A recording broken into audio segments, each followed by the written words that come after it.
Welcome back to Invest Africa. Now, Africa's thousands of barrels in reserves, untapped markets and generally benign regulation in comparison to the tightening regulatory environment in the West has seen major independent explorers and indigenous companies lining up to exploit oil and gas exploration on the continent. Let's take a look.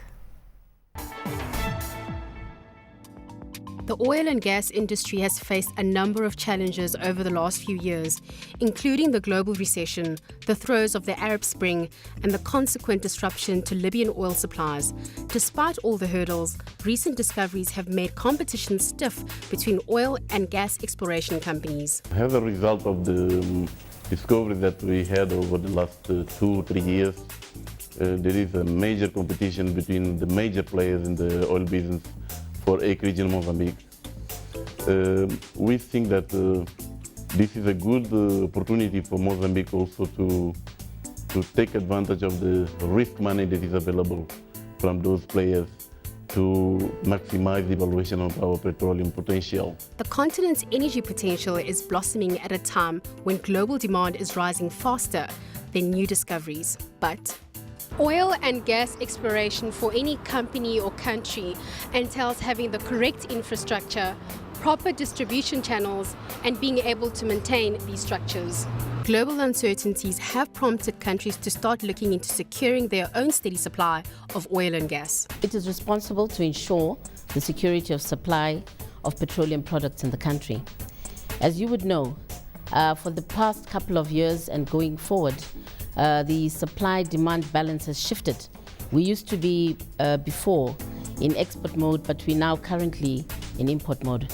And it is extremely important that we have that reliability. I mean, we put full reliability of the liquid fuels in the hands of a national oil company. That way we are able to have an influence as well on the market and on policy issues. The phasing out of fuel subsidies in many African countries in response to sustained fiscal pressures on governments and the disincentives they create for future investors is one way governments can influence investor behavior through regulatory laws and policies. It's important to have a legal framework that is predictable, is transparent, and to be able to create an enabling environment for companies to invest. At current production levels, there are at least 40 years of reserves remaining in sub-Saharan Africa. However, if not managed in a sustainable manner and good governance goals trail behind the commercial imperatives that drive oil and gas investments on the continent, then oil may remain a sticky endeavor for years to come. Tumisho Mahanyele, Johannesburg.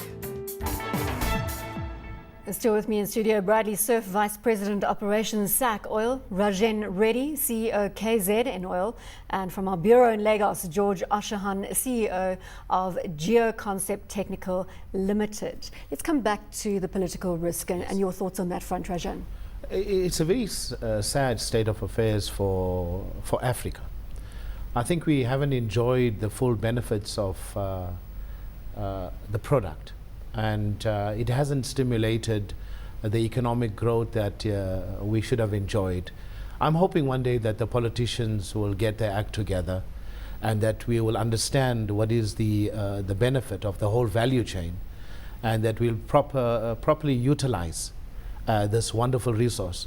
And we can also, because this is a base for all your costs, it's the most strategic product in the country. And when you get your costing wrong, it just cascades. It has a domino effect throughout the whole value chain. And that's why I said it's extremely sad that we will export our crude oil and then we will import our finished products at astronomical prices. And it's just blatant, abuse at times. And I'm just hoping that the politicians would really get their act together. Let's talk about gas and how we need to get the energy mix right as well. Bradley, your thoughts on that front? Certainly, oil has matured in Africa. Africa's been producing oil since the 50s, the 1960s. Gas is certainly making inroads into that in terms of the energy mix. And as we've seen within the last few years, a lot of countries have found large deposits of natural gas. What needs to happen now is natural gas, depending on how large the accumulation is, tends to get used where you find it. So if you find small quantities of gas, you need to use it where you find it. If it's medium to large resources, you can then put that in, you can use fancy technology like LNG, and you can take it to the Far East or to the US as well. But the US, because of the shale gas issue, is becoming less reliant on LNG.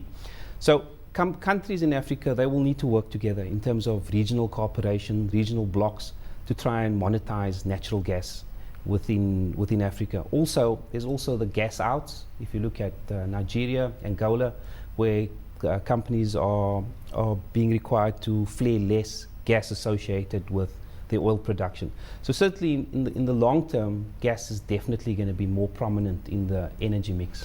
George, are we seeing that regional cooperation in West Africa when it comes to monetizing gas? We've seen a bit of that. Recently, Nigeria sent part of its gas to the West African countries, Ghana, Togo, Republic of Benin, via the so-called West African gas pipeline system. And that hasn't been too successful, apparently because the delivery of gas has been short of expectation. But obviously there have been other areas of cooperation, like I did indicate that Niger is sending part of its product to Nigeria. And I do agree with my colleague that we need to have better ways of utilizing our crude oil, our natural gas resources locally, rather than export the crude oil and wait for high-cost products. How does this impact you in the downstream environment? Well, I think we are more suited, on the refining of crude oil, and maybe with the revenues, and then bring in the supply of gas. And so I think Europe and places like that, they're much more sophisticated for the usage of gas, and because of the environment and the climatic conditions, I think. But basically, we are set up for crude processing. So I think let us exploit that fair enough, and then side by side bring in gas. But you need the resources in the form of revenue. So I think, again, let us not get too much ahead of ourselves, and let us do what we can afford. How long before Africa becomes proficient in terms of utilizing, monetizing gas resources? Well, I think it's probably within the next 5 to 10 years. Certainly, gas would require infrastructure, investment in infrastructure. Certainly, in the past, companies were not looking for gas. They were looking for crude oil because the infrastructure is there. Now what we're seeing is people actually investing exploration dollars in finding gas.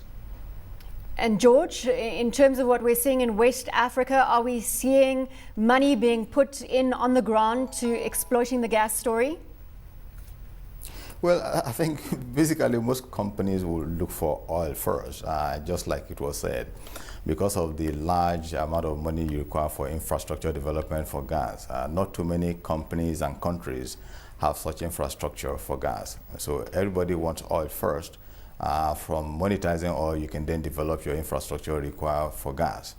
And I think that is where most companies and countries are going. If you look at Ghana, they focus mainly on developing and producing Jubilee Field and several other discoveries before worrying about gas. And you remember that ENI made some huge discoveries of gas in Ghana recently. But I don't think there's any plan to monetize that in the immediate.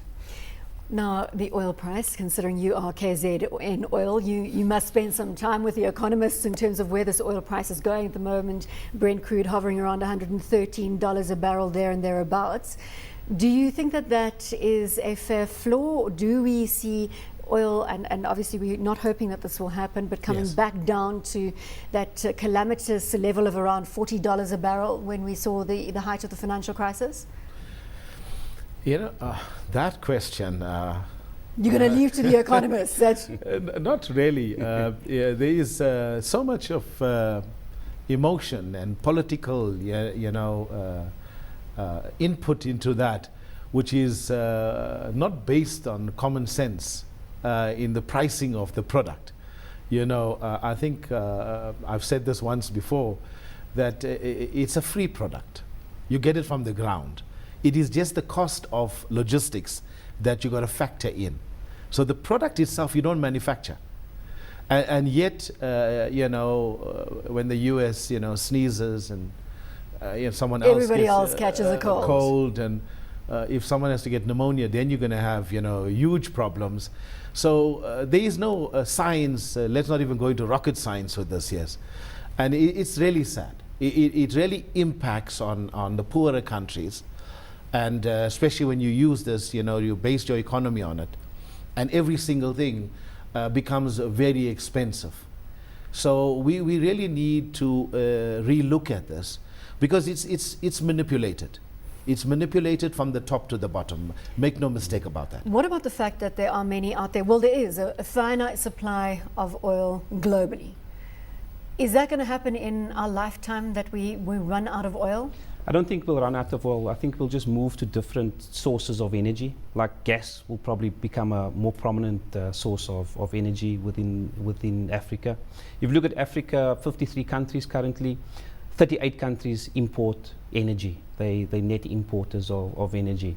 So certainly with gas being more workable and exploration focused on gas, a lot of those countries will soon become potentially exporters of energy.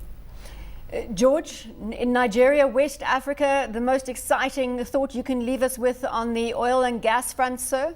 Well, with the spate of activities in West Africa, I think the focus will still be on oil on the short term. Maybe on the longer term it's going to be gas, because there's going to be some change, especially with gas coming from different sources. But I think in the short run it's going to be essentially oil, because it's easier to monetize. Well, that's all we have time for on this edition of Invest Africa. We'll be back again at the same time. Until next week, from me, Bronwyn Nielsen, and my guests, it's goodbye.